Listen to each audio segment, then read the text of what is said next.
to repeat myself. Mr. Demons has to make an informed decision about who he wants his lawyers to be. He's now been sitting in our jail for 2,159 days. So, how long would you like to be able to make that decision?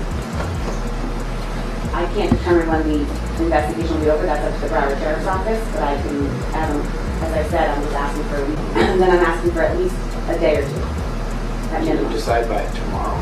I've also reserved all of tomorrow. Did you know YNW Melly's release date was set by the judge? It would read, a second bond hearing for YNW Melly has been set for Tuesday, May 6, 2025.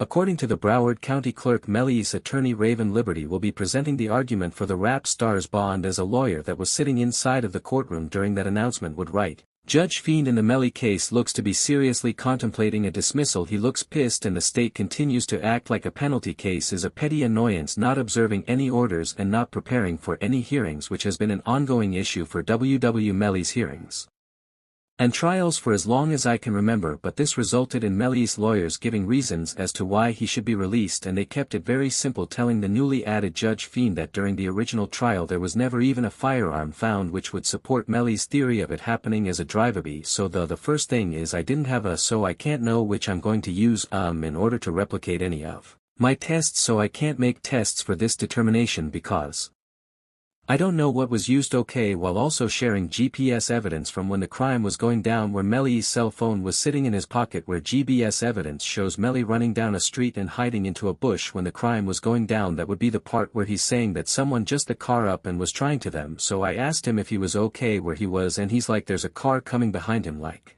hiding. He was like, there's some, yeah there's some.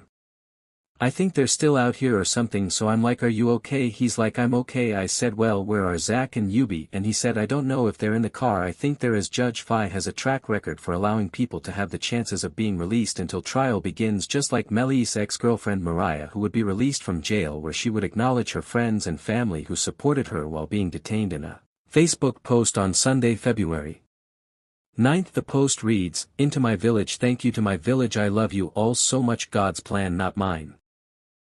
As she allegedly didn't like how it was broadcasted on the local news, but she was thankful to be released. Mariah Hamilton is spending her first day at the Broward County Jail. She has no arrest record until now. US Border Patrol agents arrested her at Miami International Airport Monday after she arrived on an international flight. Court records show Hamilton was ordered to testify in Damon's first trial in 2023, which is then what led into Judge Fiend yelling at the prosecutors, telling them that YNW Melly will be released if they don't give him a reason to not let him. It would be announced Melly has to make an informed decision about who he wants his lawyers to be. He's been sitting in her jail for 2,159 days, leaving everyone including Melly very surprised. No, I don't want to repeat myself. Mr. Demons has to make an informed decision about who he wants his lawyers to be. He's now been sitting in our jail for 2,159 days, so how long would you like to be able to make that decision? I can't determine when the investigation will be over. That's up to the Broward Sheriff's Office, but I can, as I said, I'm just asking for a week, and then I'm asking for at least a day or two. You decide by tomorrow. I've also reserved all of tomorrow, as the judge couldn't believe Melly's been sitting in jail for 2,100 days. He told the prosecutors, give us a reason why he shouldn't be free or I'm releasing him on a bond.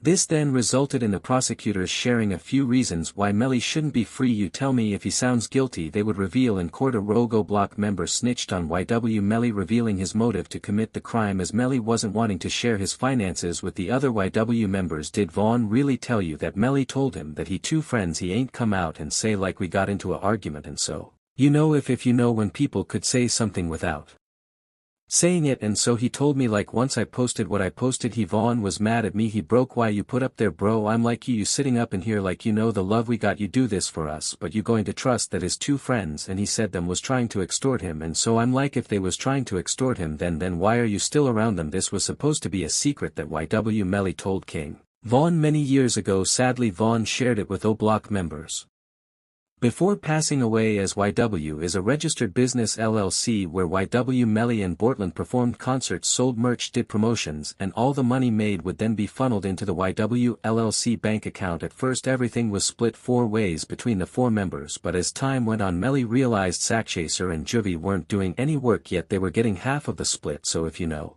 anything about how King Vaughn would handle his own situations, you can likely guess how he would. have told Melly to handle it, but when you pair it with evidence found on Melly's phone, this is where it gets very bad. He sent a text message hours after the crime, literally admitting to it. The PC Gambino account asked him if he was okay and his response was, "I did that," and placed a smiley face emoji. And the next message from 10/26/2018 at 16:02 from U Eastern Standard Time. The YW Melly account says what after that SHH, but also found on Melly's phone was a saved video from somebody's Facebook Live where it shows Melly and Bortland's reaction to the crime only 6 hours after it was committed, recording a music video in a parking lot. Music.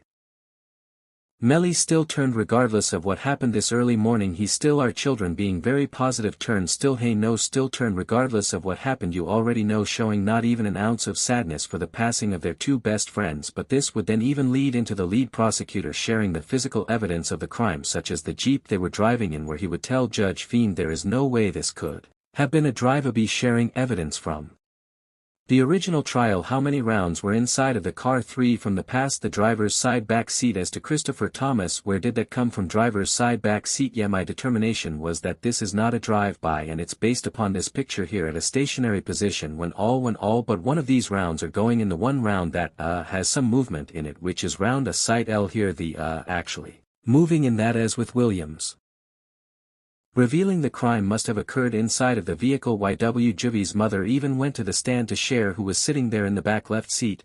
Can you say your name? You're full of your name for the jury, Leon. And are you related to one of? In this case, yes, I am. How so, mother? And who is that? Christopher Thomas. Miss Phillips, did you see who entered into the occupants who entered into that great gray Jeep? Yes. Do you recognize where your son entered that green Jeep? Yes. Which seat?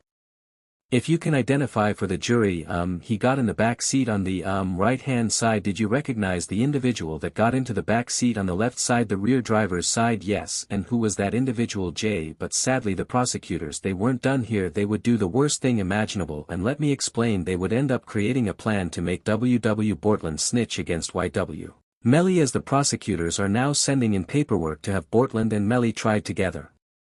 For one specific reason issue here, and you can try them together. It is to the benefit of the state to try them together. It's just more efficient that you don't have to do things again and again, do it all at once, and also you get a better chance of having them incriminate each other during the trial. It benefits a defense to sever it. That way they can point the finger at each other and get away with it. So this is what's going on, but I don't think it should be automatically severed because the state is seeking penalty for Melly, because it's only the penalty phase of the trial that would be different, not the guilt phase. The guilt phase is the same. They're both capital crimes. You're seeking the penalty on one, not the other, but that goes into the second part of the trial, the penalty phase, only if Melly is found guilty. It's very common sense. If Borland knows that he didn't commit this serious of a crime, he won't physically be able to sit there on the stand and take life in prison to the chin, making it very likely he will then point the finger against Melly, as he's not going to throw his entire life away for a crime he didn't commit. But what you didn't know is Melly's lawyer already tried pinning this against W.W. Bortland. Let's rewind to the first day of the Y.W. Melly trial, where Melly's lawyer blames Bortland. Those were his lies. Cortland Henry shows up at Memorial Hospital Meyer, and you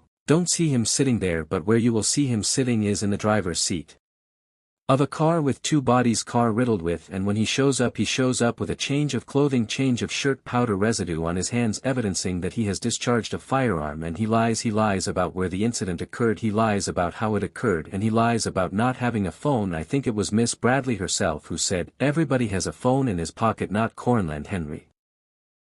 Revealing that it's always been Borland that had been lying to the feds. He was the one with powder on his hands, and he was the one with Juvie and Sackchaser when they passed away. And let me remind you, Borland was never even allowed to defend himself due to legal reasons. But imagine during the next trial Bortland sitting